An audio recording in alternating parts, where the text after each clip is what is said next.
What's going on, guys? Welcome back to the channel. So I've got an interesting one. Sauvage line, Homme line, Eau Sauvage line. I'm that guy, Fahrenheit and stuff like that, which that's what you'll see across the 19 bottles that I own from Dior, and I figured we'd rank them from my least favorite to my favorite.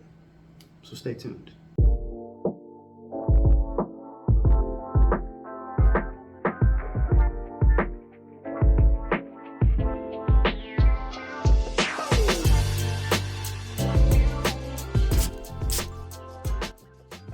Starting with a timeless classic, initially released in 1966. This is a re-release. I'm sure it doesn't smell exactly the same.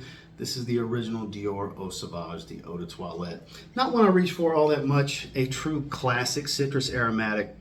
Has a lot of greens to it, lemon, citrus, musk and woods, very aromatic. Timeless, barbershop-esque type of stuff. Smells really good. There's a ton of fragrances out there that smell like this. This is a heavily replicated scent profile in the niche world. And it's really good stuff. And the flanker, I think all the flankers that I have are better than, which you'll see as we go through this list. But I mean, it's definitely worth experiencing. Some would call it an old man fragrance because it's a classic style, but I think it's timeless personally. The bottle is pure masculine elegance in my opinion. It's an impressive looking bottle. I've always liked these bottles. Weaker side of performance, I would say 4 to 5 hours at best in longevity, but still worth experiencing. At number 19, Dior Eau Sauvage Eau de Toilette. At number 18, we're stepping it up to the extreme flanker of the same fragrance, Dior Eau Sauvage Extreme. So this flip-flops around. This is more dense, spicy green. The citrus is still there, but tones it back a bit. This is more fougerish, if you will. Great performer. This one's every bit of 8 or 9 hours easily with really good projection for an hour and a half to 2 hours. Much better performance, more expensive, much more masculine and earthier green tones. Spicy, very much a spicy green fragrance. Not for everybody, I get it. Another one, timeless masculine, but if you like the spicier side of an aromatic fougere or citrus aromatic profile, this is a really good one actually. Number 18, Eau Sauvage Extreme. Number 17, do you like a lemonade? Dior Homme Cologne. You can't go wrong here. Even though lemon is not listed, it's grapefruit blossom. It smells like lemonade, always has. It's a beautiful, refreshing, hot day kind of fragrance. Admittedly, not something I wear all that often. I have other fragrances that smell similar to it that I actually wear over it, but I still respect it. I still enjoy it. I'm still happy to have it. And I think everybody should give it a shot. And it's just such a clean look to the bottle as well. But man, just straight up smells like ice cold lemonade. Dior Homme Cologne. Now let's ramp up the freshness from Eau Sauvage. I don't know if this is still in production, but this is such a great flanker. This is Dior Eau Sauvage Cologne, the white label. So here you still get the greens, you still get all the freshness. A little bit enhancement of some fresh florals.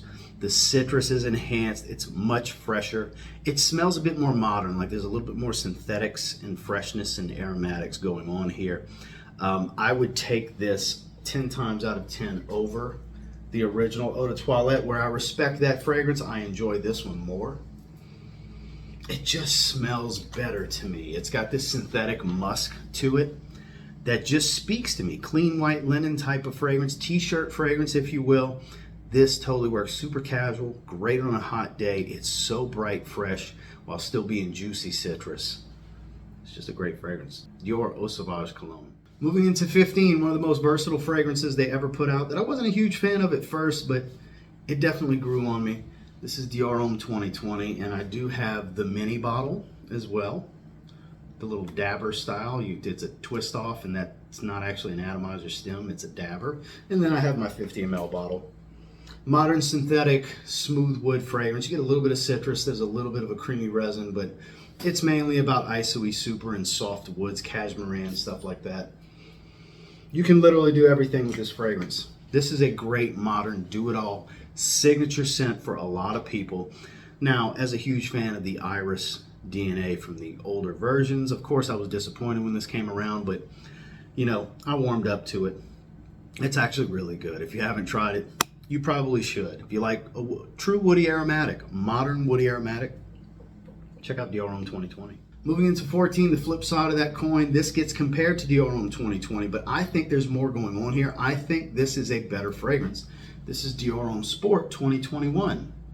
So very similar, but I get more citrus. I get an olibanum frankincense resin that offers this slightly smoked nuance. There's a little bit more sweetness here. It's very similar, but I think the Sport flanker has more going on. It's superior. If I had to pick between the two, I would pick the Sport version. And, you know, maybe not everybody feels that way, but all 4 versions of Dior Homme Sport that's ever existed are great fragrances. And believe it or not, my least favorite of the bunch, and I still very much enjoy it, is the newest one with Dior Homme Sport 2021. Moving into 13, the polarizing hype beast of the fragrance world, Dior Sauvage.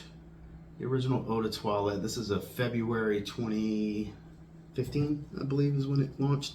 Batch.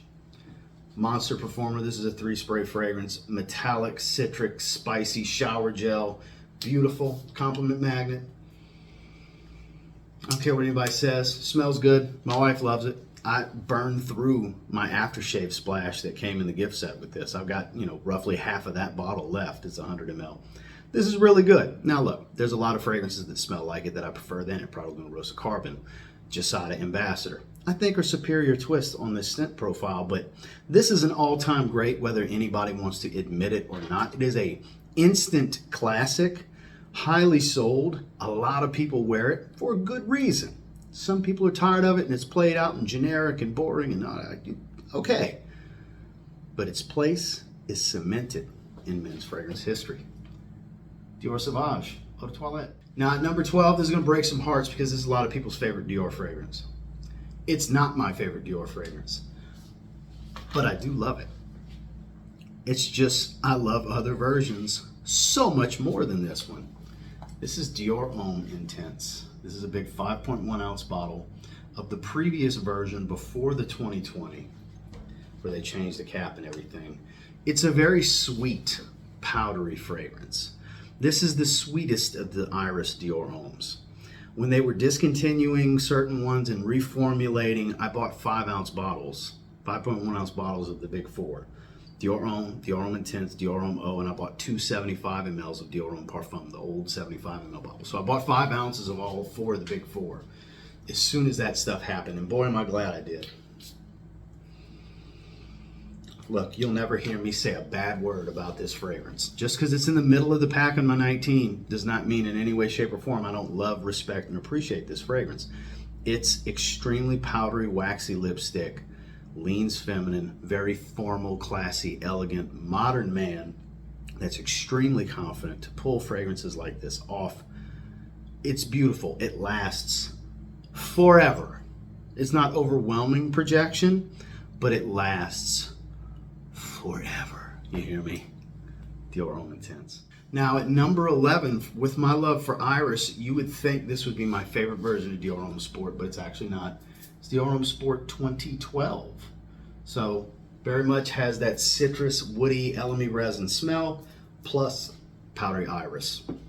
It is really good, I gotta say. The only thing I'm not happy about is the lettering rubbed off a little bit where it says Sport, but that's okay.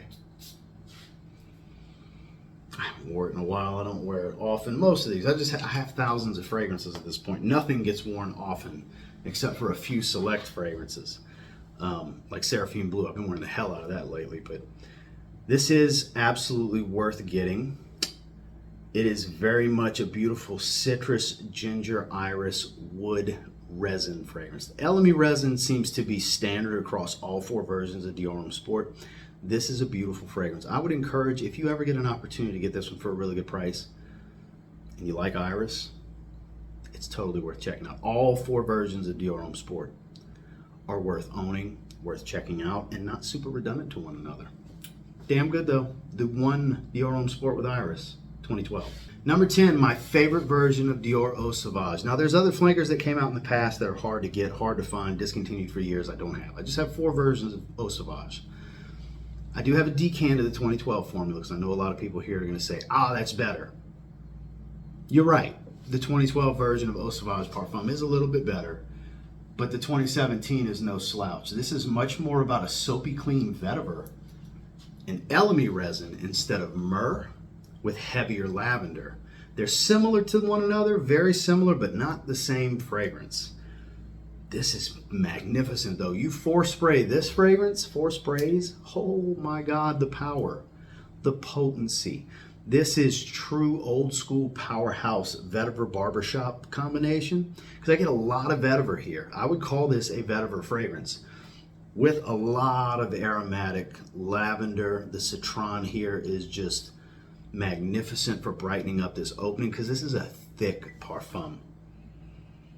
It is so good. It's uber masculine. This is not for everyone. Absolutely. There's earthiness to this vetiver. It's very green, yet soapy and clean and earthy. Clean and earthy.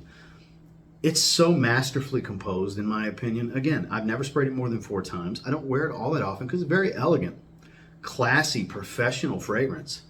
But man, chef's kiss type of stuff.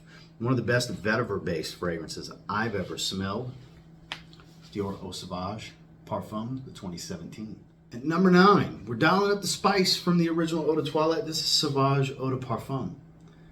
This is a really good fragrance as well. This is a bit more peppery and spiced. Very similar, very redundant to the original Eau de Toilette. You damn sure don't need both. I get it. But this is a spicier fragrance. Just as strong of a performer for me. This is another 3 to 4 spray fragrance. I don't spray this one a lot when I wear it.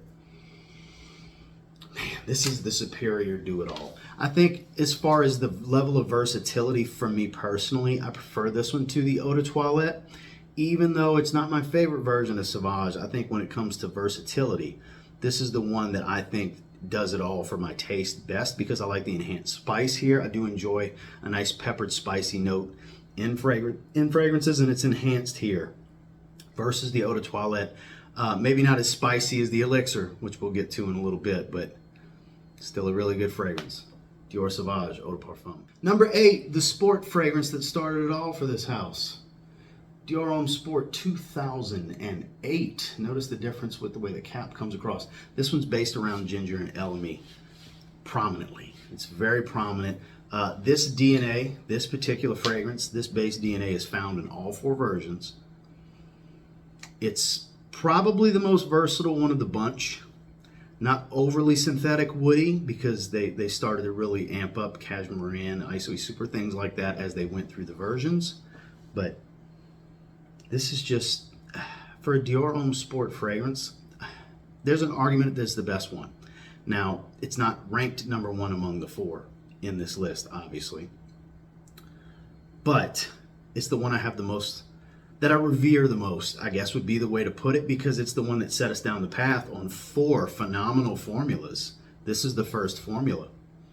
And I would love to see this return one day for others to experience it, because it's not easy to find. I kind of cherish and hoard this 50 ml.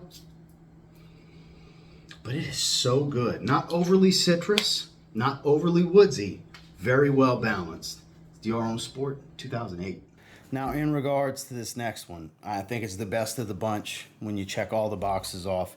It's Dior Homme Sport 2017. The blood orange here is what makes this one, I think, the best of the bunch. Even though I hold the 2008 in such high regard, this is the one, if I was to recommend just one. The blood orange here makes the difference. It really does. The citrus, it has that high level of versatility of the 2008.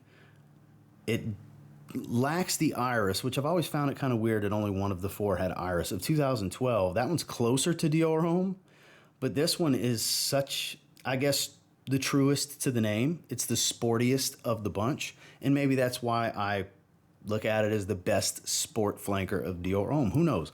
Performance is above average too, around 7 or 8 hours in longevity. It's pretty strong for the first hour to 2 hours. It's hard to beat. If I had to pick one to recommend to you, it's Dior Homme Sport 2017. Moving into number 6, a lot of people's favorite. Then again, for some, it's way overhyped.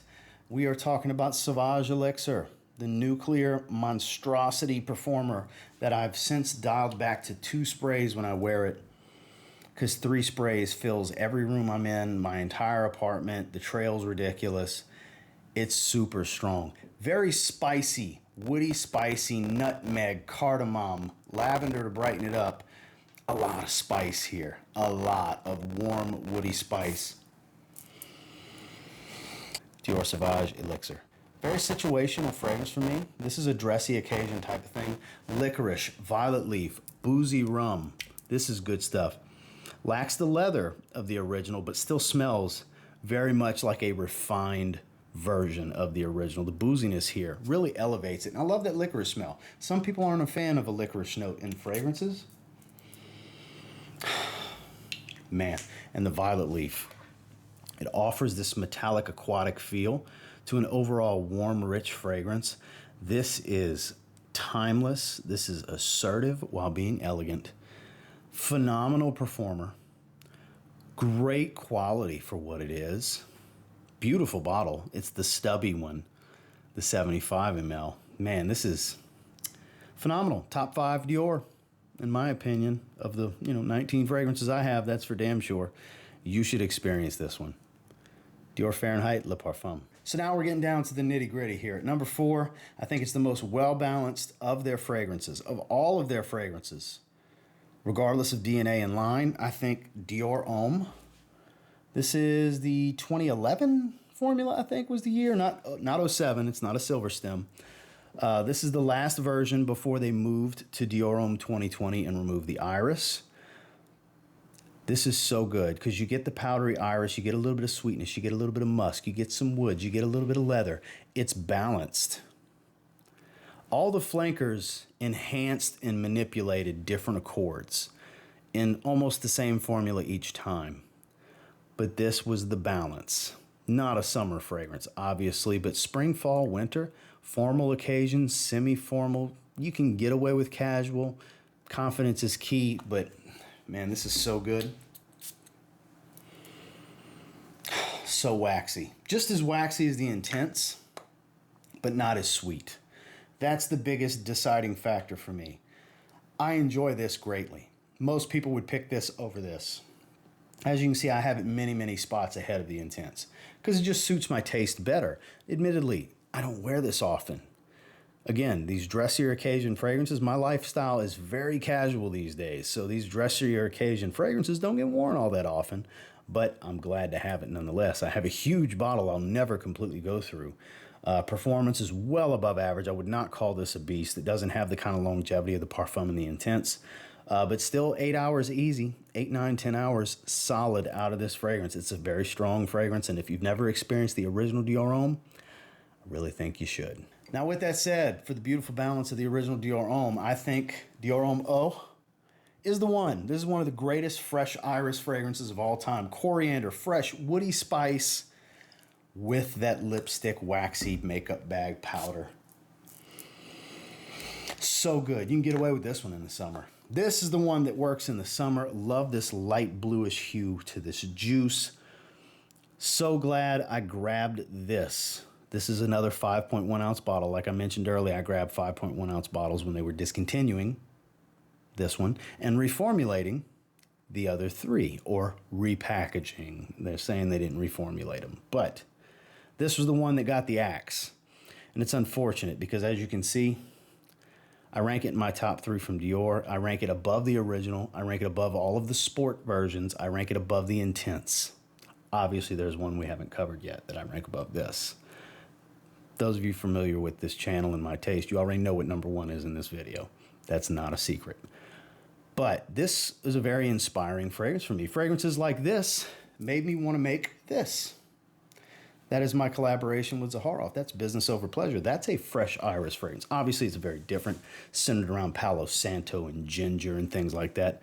Not the same fragrance, but they can do the same job. Very professional, daily wear, fresher iris scents. It's stuff like this that made me realize just how much I love this type of fragrance. And it's special. I only wear it a few times a year. I do wear it specifically in the summertime, but if you ever get an opportunity to smell this one, man, and you like iris, this is one of the greatest of all time, in my opinion. It's Dior Homme Eau. Oh boy, my number 2 is a Sauvage flanker. Sauvage Parfum, my big 200 ml bottle. I love this fragrance. This is one of my favorite fragrances. Obviously, my favorite version of Sauvage. It's the biggest bottle of Sauvage I have. So this takes everything that's enjoyable about Sauvage EDT and smooths out everything that people find obnoxious. It's not an Ambroxan bomb, though I still smell Ambroxan. It's smoother, it's warmer, it's got a resinous quality, it's a little smoky. It's sweeter, but not the same kind of sweetness. It's not loaded with citrus. It's refined, it's more adult, less juvenile, I guess would be the way to put it. And people will tout it online as weak. You're going nose blind. I'm telling you, it happens to me all the time. And then my nose will come back to life a few hours later and it smells like I just sprayed it. This is phenomenal. This is phenomenal. That's so good. And look, it's not just for cooler weather. I've worn this in the summer every year since I've gotten it. I've worn it on hikes in Colorado during the day in the summertime. I've worn it in the middle of the day in spring, fall, you name it. This is much more highly versatile. This is highly versatile. Way more so than people think or want to give it credit for. It just depends on the function in your lifestyle. I'm so glad I have a 200 ml of this. I go back to this one randomly throughout the year for different situations in different seasons. I just love to wear this one. There's never a bad time for this one, in my opinion. Dior Sauvage Parfum. And the main event, my number one, like I said, anybody that's been following along with the channel for a while, you already know what number one was. I don't even know if I put it in the thumbnail, but it's obvious if you've gotten to know me and my taste. You know I'm a Dior Homme Parfum guy. This is the classic 75 ml. I have a sealed 75 ml as well. Like I was telling you the story earlier, I bought 5 ounces of the big 4 as soon as they were reformulating, repackaging, and discontinuing versions. I got everything I could. I blind bought this, sprayed it once, and immediately bought another bottle. Off of one spray, I bought 2 bottles. This is one of the 5 greatest fragrances I've ever smelled. Top 5 in my collection. That'll never change. This will never get bumped. No matter what comes into my life as far as fragrance that I just fall in love with, this will never get bumped out of the top 5. I think it's so well composed. This is the greatest iris fragrance of all time, in my opinion. And it's not even natural iris. It's that fantasy makeup bag stuff. I can't get enough of it, though. It's too heavy to wear in the summer over here, but it's damn good. Dior Homme Parfum. Well, that was ranking all of the ones I own from 19 down to 1. Again, I'm sure some of you were upset. I can't believe you don't have this. I can't believe you don't have that. Hey, man, I buy what I want to buy. You should do the exact same thing. You should buy what you want to buy. That's the moral of this story. And that's how I rank my 19 Dior fragrances. And